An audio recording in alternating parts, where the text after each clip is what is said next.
కవితను పలకరించిన కేసీఆర్ అంటండి. Good morning daddy అంటూ కవిత పలకరింపు మాట్లాడకపోగా ఆగాలంటూ కేసీఆర్ సైగ చేశాడంట. సో మరి పెద్ద మనిషికి అసలే ఇగో ఎక్కువ. పైగా కుటుంబ వ్యవహారం మొత్తం తీసుకెళ్ళి రోడ్డు మీద పెట్టింది, కుటుంబంలో గొడవలు మొత్తం తీసుకెళ్ళి రోడ్డు పైన పెట్టింది. పైగా కేసీఆర్ దేవుడే కానీ ఆయన చుట్టూ ఉన్న దెయ్యాలు అని చెప్పి చాలా సంచలనమైన వ్యాఖ్యలు చేసింది, కొన్ని లేఖలు రాసింది. మొత్తం మీద అయితే జాగృతి పేరుతో కొత్తగా చేస్తుంది, రాజకీయం చేద్దామని ట్రై చేస్తుంది, కొత్త పార్టీ పెడదామని ట్రై చేస్తుంది. ఇలా రకరకాల వార్తలు ఉన్నాయి కాబట్టి సహజంగా కేసీఆర్ కవిత పైన కొంత కోపంగా ఉంటాడు. యాక్చువల్లీ నిన్న ఏం జరిగింది తెలుసా? చూపిస్తాను మీకు ఒక అద్భుతం. అసలు వీడియో ఇదనమాట. అసలు వీడియో ఇది. పాపం ఏమో చూడండి, కవిత మెట్లు దిగి వస్తూ ఉంటుంది. ఇదిగో మెట్లు దిగి వస్తామని, లిఫ్ట్లో రావద్దన్నారంటామని. లిఫ్ట్లో మళ్ళీ వచ్చింది ఇద్దరే. ఎవరెవరు? హ్యాపీరావు ఒకళ్ళు, సంతోష్రావు ఒకళ్ళు, మన కేసీఆర్ ఒకళ్ళు. లిఫ్ట్లో వచ్చింది ఇద్దరే. కవితను లిఫ్ట్లో రావద్దని చెప్పిర్రంట. కేసీఆర్ ఆగు నువ్వు ఆగన్నాడంట. సో లిఫ్ట్లో వీళ్ళిద్దరు వచ్చారు. పాప మా దూరంగా నుంచొని చూస్తూ ఉంది. సో దీన్ని బట్టి మనకు అర్థమవుతుంది, మా నాన్న మంచోడే కానీ నాన్న చుట్టూ కొంతమంది దెయ్యాలు ఉన్నారు అని కవిత చెప్పిన దెయ్యాలు వీళ్ళే కావచ్చు బహుశా. పాపం చూడండి, దీనంగా ఆమె మెట్లు దిగి నడుచుకుంటూ వస్తూ ఉంది. అది లిఫ్ట్లో ఎంతమంది వచ్చారంటే ఇద్దరే లిఫ్ట్లో వచ్చింది. అది పెద్ద లిఫ్టే, ముగ్గురు పడతారు. ఒకవేళ చిన్న లిఫ్టే అనుకుందాం. సంతోషరావు ఆగిపోయి కేసీఆర్ కవిత రావచ్చు కదా. పోనీ ఇంకెవరైనా ఎమ్మెల్యేలు ముగ్గురు నలుగురు ఉన్నా కేసీఆర్ కూతురు ఆగు మా డాడీతో నింపాలని చెప్పి రైట్ ఆమెకు ఉంటుంది కదా.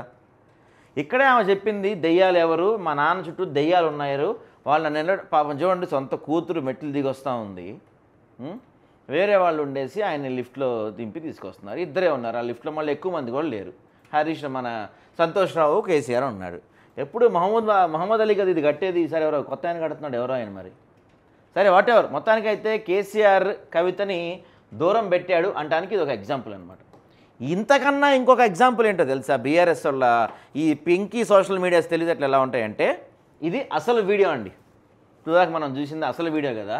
నిన్న సాయంత్రానికి వీళ్ళు బయటికి పబ్లిష్ చేసిన వీడియో తెలుసా? ఈ వీడియో వాళ్ళు పబ్లిష్ చేసింది బయటికి. కవితమ్మని క్రాప్ చేసేసారు చూడండి, మొత్తం కనపడకుండా. ఎక్కడ ఈ వీడియోలో ఎక్కడ కవిత కనపడదు. ఇంతవరకు మొత్తం జూమ్ చేసేసి కవిత కనపడకుండా క్రాప్ చేశారు దీన్ని, వీళ్ళంతా కనిపించేలాగా. అదిగో ఆమె ఎక్కడో ఇంకా తప్పని ఫ్రేమ్ కాబట్టి అది కనపడింది, కానీ మ్యాక్సిమం ఆ వీడియోలో కవిత కనపడకుండా వెయిట్ చేశారు. ఆమె మెట్లు దిగి వచ్చింది, అక్కడ దూరం నుంచి నుంచుంది. ఇక్కడ కూడా చూడండి, వెనకాల ఎక్కడో అదిగో 4 లైన్లు చివరి నడుచుకుంటూ వస్తుందాం. మేబీ కార్లో కూడా ఆమె ఎక్కించుకున్నట్లేరు. ఇది తర్వాత అసలు విజువల్ ఇది. పాపం చూడండి, మెట్లు దిగి నడుచుకుంటూ వచ్చింది, వచ్చి ఇక్కడ బాధగా నుంచింది. దీంట్లో ఉంది ఇద్దరే మళ్ళీ.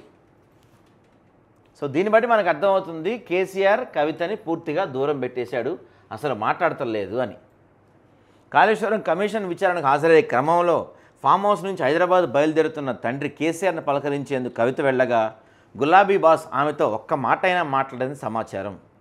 కేసీఆర్ గది వద్దకు చేరుకున్న కవిత గుడ్ మార్నింగ్ డాడీ అని పలకరించగా అందుకు ప్రతిస్పందనగా ఆగమంటూ ఆయన సైగ చేశారని పార్టీ వర్గాలు తెలిపాయి. అయితే విచారణకు వెళ్లే హడావిడిలో ఉన్న కారణంగానే ఆమెతో కేసీఆర్ మాట్లాడలేదని బీఆర్ఎస్ నాయకులు చెప్పుకొచ్చారు. బుధవారం ఉదయం 8:15 భర్త అనిల్తో కలిసి ఎర్రవల్లిలోని ఫామ్ హౌస్ కవిత చేరుకున్నారు. పై అంతస్తు నుంచి లిఫ్ట్లో కేసీఆర్ కిందకి వచ్చే వరకు అనిల్, కవిత కేసీఆర్ వెంటే ఉన్నట్లు సమాచారం. అక్కడి నుంచి కేసీఆర్ కాన్వాయ్ హైదరాబాద్కు బయలుదేరిన కొద్దిసేపటి తర్వాత ఆమె తన వాహనంలో హైదరాబాద్ చేరుకున్నారు. ఇటీవల పరిణామాల నేపథ్యంలో తొలిసారి కవిత ఫామ్ హౌస్కు రావటం, కేసీఆర్ బయలుదేరే వరకు భర్త అనిల్తో కలిసి అక్కడే ఉండటం బీఆర్ఎస్ వర్గాల్లో చర్చనీయాంశమైంది. అయితే కవిత విషయంలో బీఆర్ఎస్ సోషల్ మీడియా విభాగాలు వివక్షతో వ్యవహరిస్తున్నాయని తెలంగాణ జాగృతి వర్గాలు ఆరోపిస్తున్నాయి. ఫామ్ హౌస్ నుంచి కేసీఆర్ బయలుదేరే సమయంలో తీసిన వీడియోలో కవిత ఉన్నప్పటికీ ఆమె కనపడకుండా ఎడిట్ చేసి సోషల్ మీడియా వేదికల్లో పోస్ట్ చేశాయని మండిపడుతున్నాయి. అయితే ఫామ్ హౌస్లో కాలు జారి గాయపడి హాస్పిటల్లో చేరిన ఎమ్మెల్యే పల్లా రాజేశ్వరరెడ్డిని కూడా కవిత పరామర్శించారు.